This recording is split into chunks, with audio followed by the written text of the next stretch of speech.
वेदों को पढ़ाकर पुराणों को पढ़ाकर यही तो सिद्ध कर रहे हो कि वेदों को और पुराणों को क्यों नहीं पढ़ना, क्योंकि इसमें जो जो प्रतिपाद्य विषय है उन सब की बुराई है। शास्त्रार्थ और कबीर को हराने वाला शास्त्रार्थ किससे आ रहा था?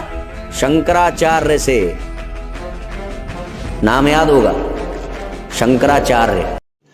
तो रुको जरा, सबर करो, बोला धक्का बुक्की नहीं करने का।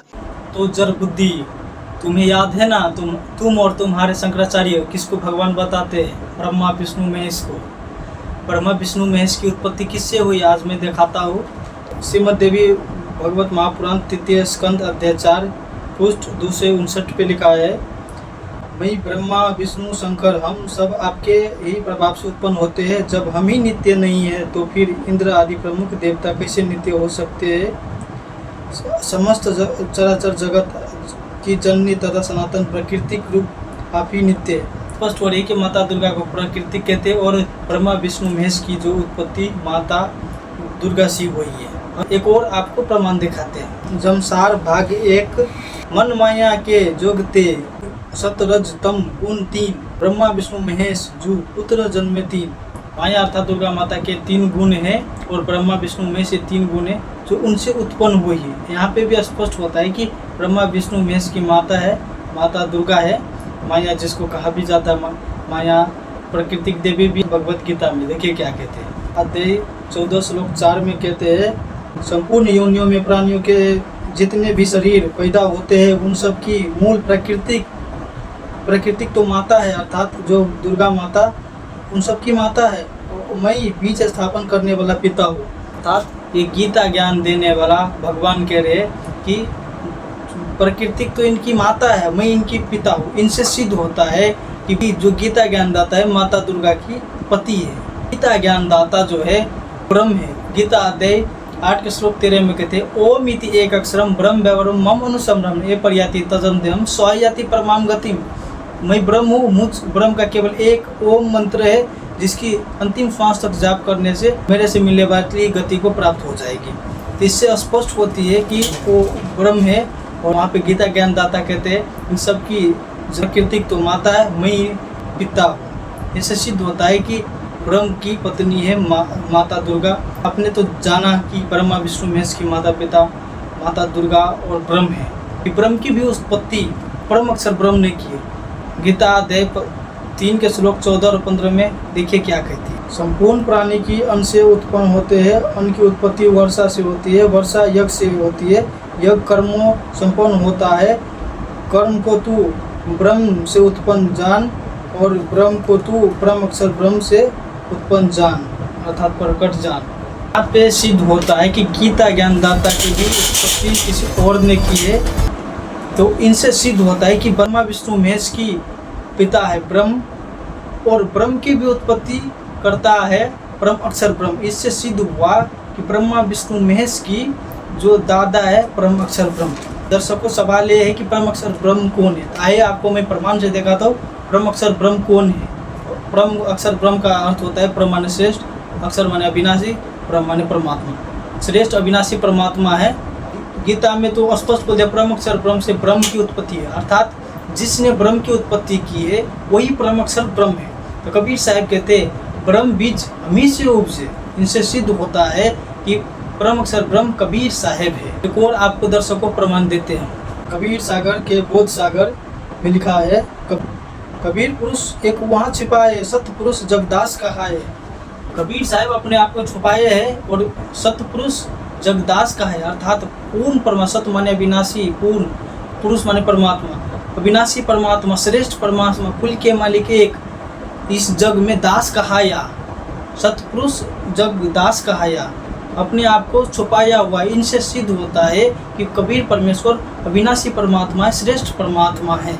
आपको एक और प्रमाण देते हैं। कबीर सागर के अगम निगम बोध पे लिखा है, ज्योति रूपी अलख निरंजन सो जापे नाम हमारा। यहाँ पे स्पष्ट होता है कि ज्योति निरंजन अर्थात ब्रह्म जो है यहाँ हमारा ही नाम जपता है। कबीर साहब कहते हैं ज्योति निरंजन जापे नाम हमारा, अर्थात यहाँ पे कह रही है कि जो ज्योति निरंजन है अर्थात ब्रह्म जो है वो भी हमारा ही नाम जपते, गीता ज्ञानदाता भी इसी का नाम जपते, क्योंकि गीता अध्याय 18 श्लोक 62 से लेकर 64, 65, 66 में स्पष्ट किया है कि उनका इष्ट देव है। आपको हम प्रमाण दिखाते, उसी के शरण में जाने के लिए भी बोला है। गीता अध्याय 18 श्लोक 62 में कहते, तो उस परमेश्वर की शरण में जा, उसकी कृपा से तू परम शांति तथा सनातन धाम को प्राप्त होगी। तो ये परम शांति तथा सनातन धाम, परम शांति का अर्थ होता है पूर्ण शांति। तो पूर्ण शांतिदायक कौन है? उस परमेश्वर की शरण में जाने के लिए कहा है, अर्थात तथा सनातन धाम में को प्राप्त हो गया। सनातन धाम का मालिक कौन है? उस परमेश्वर को ही शरण में जाने के लिए परम शांति दायक कबीर परमात्मा है। यजुर्वेद अध्याय 5 मंत्र 32 में कहते हैं, कबीर अंगारी असी, कबीर बम्बारी असी, कबीर उसी घसी।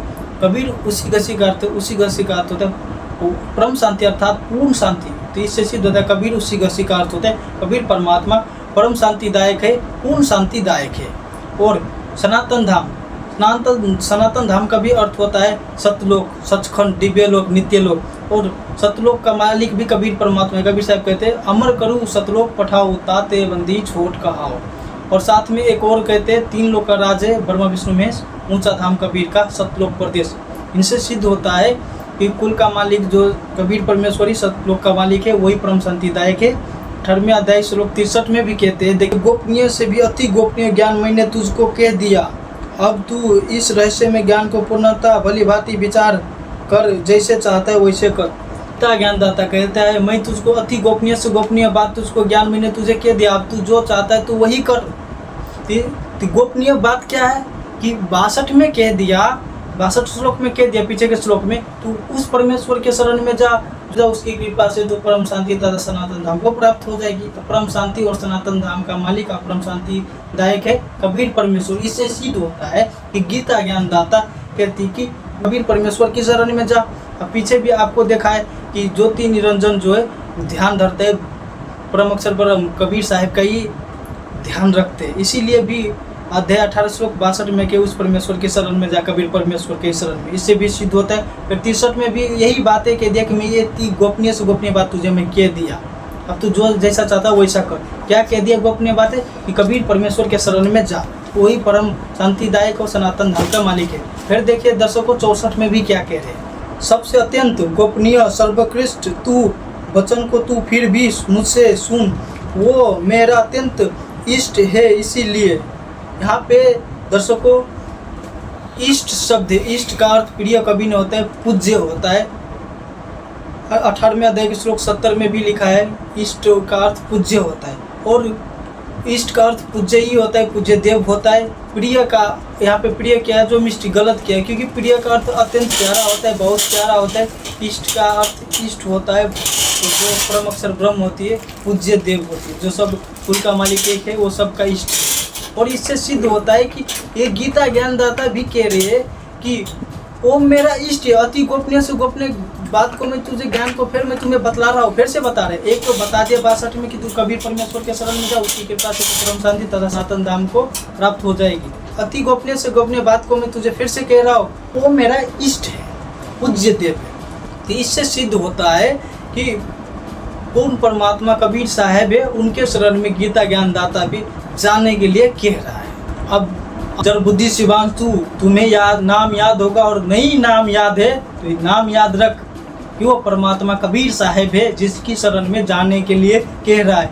अरे दर्शकों, इन सभी प्रमाणों से स्पष्ट हुआ कि कबीर परमेश्वर के शरण में जाने के लिए कह रहा है, वो सबका इष्ट है, गीता ज्ञानदाता का भी इष्ट है।